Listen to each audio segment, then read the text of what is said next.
Friends, तो आज का वीडियो सबसे पहले स्टार्ट करते हैं। एक्चुअली कुछ लोगों की रिक्वेस्ट आई थी कि आपने सिर्फ राइट फॉर्म ऑफ बिजनेस बताया बट वो रजिस्टर्ड कैसे होगा वो बताया नहीं।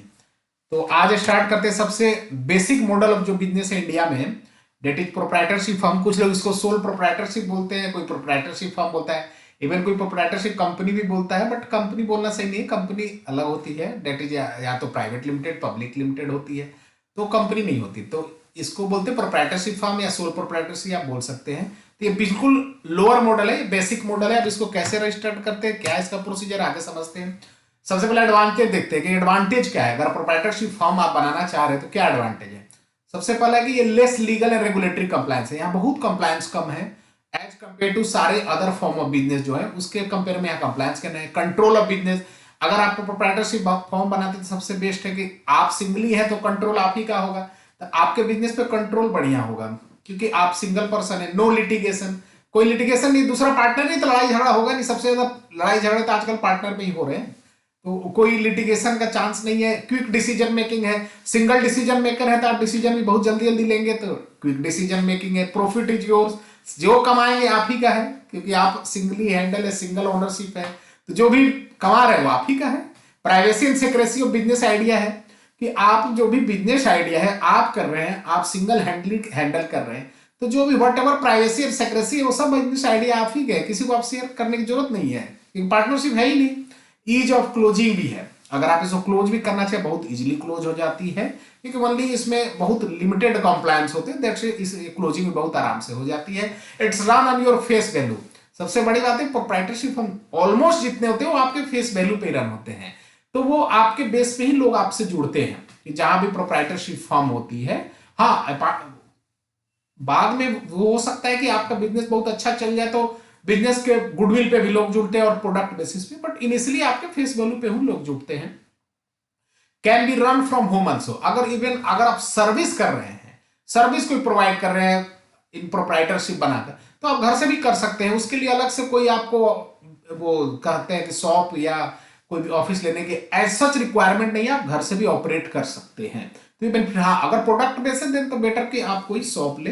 तो इवन अगर आज के देख रहे हैं, आजकल तो ऑनलाइन में आप घर से भी बैठे बैठे लोग काम कर रहे हैं, तो वो पॉसिबल है। अगर प्रोप्राइटरशिप है तो इतनी ज्यादा कंप्लायंस है तो वो पॉसिबल है। अब आगे चलते इसके डिसएडवांटेज भी है। वो तो एडवांटेज और फायदे हो गए, कुछ ऐसे भी है जो नुकसान भी है। डिसएडवांटेज क्या क्या है।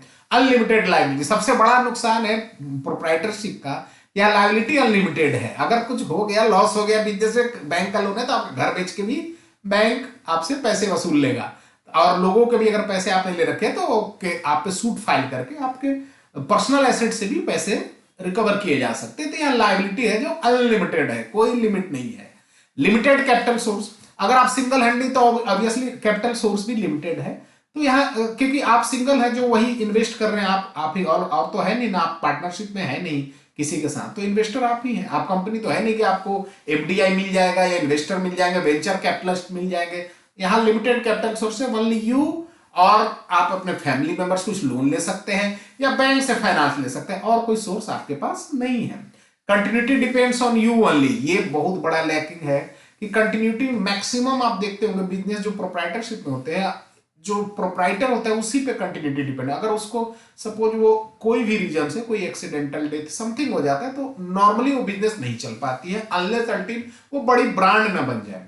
तो आप देखेंगे ब्रांड वैसे ही बन जाते तो सारे लोग कंपनी में कन्वर्ट हो जाते हैं। तो इनिशियली हाँ आप प्रोप्राइटरशिप में स्टार्ट करेंगे, but it's depend on continuity, जो इसकी डिपेंड करती है वो आपके ऊपर डिपेंड करती है, आपके लाइफ से डिपेंड करती है। Wrong decision making sometime lead to loss. Actually आप सिंगल डिसीजन मेकर है तो कभी कभी आप गलत भी डिसीजन लेंगे, यानी कि हर डिसीजन सही हो। तो क्योंकि अगर आप दो या तीन हैं तो आप बैठ कर डिस्कस कर सकते हैं, बट आप सिंगल हैंडली हैं, आप प्रोप्राइटर ही हैं, ऑनर हैं, तो डिसीजन मेकर आप ही हैं सिंगल। देन कभी कभी वो हो सकता है कि आपका डिसीजन तो लॉस भी हो सकता है। Profit your then loss is also your. अगर जैसे हमने एडवांटेज देखा कि प्रॉफिट सारा आपका, तो लॉस भी सारा आप ही का होगा, कोई शेयर करने वाला है नहीं ना, तो आप पार्टनरशिप में ना कंपनी में है, तो लॉस तो आप ही को बियर करना पड़ेगा। तो ये डिसएडवांटेज है कुछ। अब आगे चलते हैं, इसमें क्या रजिस्ट्रेशन रिक्वायर्ड है। नॉर्मली प्रोप्राइटरशिप फर्म में स्पेसिफिक कोई रजिस्ट्रेशन नहीं है, ऐसा जैसे अदर फॉर्मेट ऑफ बिजनेस में रजिस्ट्रेशन या प्रोप्राइटरशिप में स्पेसिफिक रजिस्ट्रेशन नहीं है कि लाइक कंपनी बनाने में तो कंपनी एक्ट का रजिस्ट्रेशन, तो पार्टनरशिप इवन अगर फर्म बनाते हैं तो वहां रजिस्ट्रेशन है, बट यहाँ नहीं है। एमएसएमई उद्यम रजिस्ट्रेशन नॉर्मली ये करा लेते हैं। अगर आप कैसे फॉर्म होगा तो एक एमएसएमई उद्यम रजिस्ट्रेशन आप ले सकते हैं, जो आप वो पहला रजिस्ट्रेशन है। सेकेंड वो बहुत इजी है। दूसरा जीएसटी रजिस्ट्रेशन ले सकते हैं, या तीसरा शॉप एंड एस्टेब्लिशमेंट रजिस्ट्रेशन या ट्रेड लाइसेंस भी बोलते हैं, वो ले सकते हैं। ये 3 नॉर्मली लाइसेंसिंग होते हैं और रजिस्ट्रेशन यू कैन से करते हैं। एटलीस्ट आपको 2 लेना पड़ेगा। अब रीजन क्या है 2 क्यों लेना पड़ेगा? क्योंकि बैंकर आपका अकाउंट नहीं खोलेगा, वो करंट अकाउंट के लिए बोलेगा। एटलीस्ट 2 गवर्नमेंट रजिस्ट्रेशन लेके आओ। या तो आप उद्यम एमएसएमई ले लीजिए और जीएसटी ले लीजिए, या फिर आप शॉप एस्टेब्लिशमेंट या ट्रेड लाइसेंस और उद्यम, या फिर जीएसटी, व्हाटएवर जो आपको सूट करता है आप वो ले सकते हैं। इजी होता है कि उद्यम आप ले लीजिए। अगर आपको लगता है बिजनेस में जीएसटी की रिक्वायरमेंट पड़ेगी ही पड़ेगी तो आप जीएसटी ले लीजिए। अगर लगता है कि जीएसटी अभी टर्नओवर उतना क्रॉस नहीं करेगा तो आप ट्रेड लाइसेंस, हालांकि ट्रेड लाइसेंस थोड़ा महंगा है, उसकी फीस गवर्नमेंट की बहुत ज्यादा है। मैं तो दिल्ली स्टेट की बता रहा हूँ, अदर ये स्टेट वाइज रजिस्ट्रेशन होता है तो स्टेट वाइज उसकी फीस लगती है। बट 2 तो आपको लेने पड़ेंगे फॉर ओपनिंग ऑफ। अब आ गए थे डॉक्यूमेंट रिक्वायर्ड फॉर एमएसएमई उद्यम रजिस्ट्रेशन में क्या डॉक्यूमेंट लगेंगे। तो सबसे पहले तो पैन आधार, आपका प्रोप्राइटर है जो आप हैं, आप मालिक हैं, आपका पैन आधार लगेगा। और ये मेक श्योर कर लीजिएगा कि आधार पे ना मोबाइल नंबर आपका लिंक हो। आजकल सारे उसी से ओटीपी आती है, तो अगर आधार से मोबाइल नंबर लिंक नहीं है तो ओटीपी में प्रॉब्लम आएगी, तो होगा नहीं। दूसरा मोबाइल नंबर, ईमेल आईडी आपका लगेगा, वो मेंशन करना होता है। कैटेगरी में आपको general, OBC, SC, ST, whatever category है आपकी, आपको मेंशन करना था। अगर कुछ नहीं पता तो जनरल मेंशन कर दीजिए। Name of the unit business की, यूनिट या बिजनेस का नाम क्या है। कोई आपने ट्रेड नाम रखा हो ना, सपोज एबीसी एंड कंपनी या सोहन इंटरप्राइजेज, समथिंग लाइक, कुछ भी नाम जो रखा है वो बता दीजिए। एड्रेस क्या होगा, वो एड्रेस आपको देना पड़ेगा। ये एड्रेस आपके फॉर्म का होगा। आप अगर घर से ऑपरेट कर, घर का एड्रेस, अगर शॉप ले रखा है, ऑफिस ले रखा है, तो उसका एड्रेस। नेचर ऑफ बिजनेस, क्या उसमें एक्टिविटी करेंगे वो बताना पड़ेगा, कि मैन्युफैक्चरिंग करेंगे कि ट्रेडिंग करेंगे, ये सर्विस देंगे, whatever activity you have to mention. उसके बाद आता है बैंक अकाउंट की detail. Normally bank account detail, अगर आप बोलते हैं कि बैंक तो खुला ही नहीं, तो आप अपना बैंक का डिटेल डाल सकते हैं, उसमें मांगता है तो आप अपना जो सेविंग कोई अगर अकाउंट पहले का उसका डिटेल डाल दीजिए। Number of employ male female, कि कितने नंबर ऑफ एम्प्लॉय हैं वो बताना होगा एमएसएमई में। एस्टिमेटेड है, अभी बोला कि मेरे पास एम्प्लॉय है नहीं, तो आगे आप कितना रखेंगे, 1 2 3 व्हाटएवर जो भी आप एस्टिमेट कर रहे हैं वो डाल दीजिए नंबर ऑफ एम्प्लॉय। यही चाहिए एमएसएमई के लिए या उद्यम के लिए। अब रजिस्ट्रेशन जीएसटी के लिए क्या चाहिए। जीएसटी के रजिस्ट्रेशन की जो ये लिस्ट है इलस्ट्रेटिव है, मींस ये एग्जॉस्टिव नहीं है। और भी डिपार्टमेंट आजकल बहुत सारे डॉक्यूमेंट मांग रहे हैं, उनके मतलब ऑन द बेसिस ऑफ उनका जो आपका एप्लीकेशन है वो उनको आइडेंटिफाई करते हो, उसके बेस पे कुछ भी मांग सकते हो उनकी सारी। कभी आपको मकान वाली का कुछ मांग देंगे, कभी आपको इवन विटनेस है, रेंट एग्रीमेंट, उसका भी मांग सकते हैं डॉक्स। तो उनके पास है इलस्ट्रेटिव लिस्ट है नॉर्मली जो ये रिक्वायर्ड है मिनिमम। तो ये है pan Aadhaar of the proprietor, कि आप पैन आधार जो प्रोप्राइटर है उसका चाहिए। Mobile number, email ID, photograph, एक फोटोग्राफ प्रोप्राइटर का पासपोर्ट साइज का, वो भी स्कैन चाहिए, नॉट फिजिकल, आपको स्कैन चाहिए। Trade name of the firm, वही आप बिजनेस का नाम क्या रखे हैं, वही मैंने बोला ना, सोहन एंटरप्राइज, मोहन व्हाटएवर, जैसे नाइका है तो नाइका एंटरप्राइजेज, या कुछ भी व्हाटएवर जो आप नाम सोच के रखे हैं।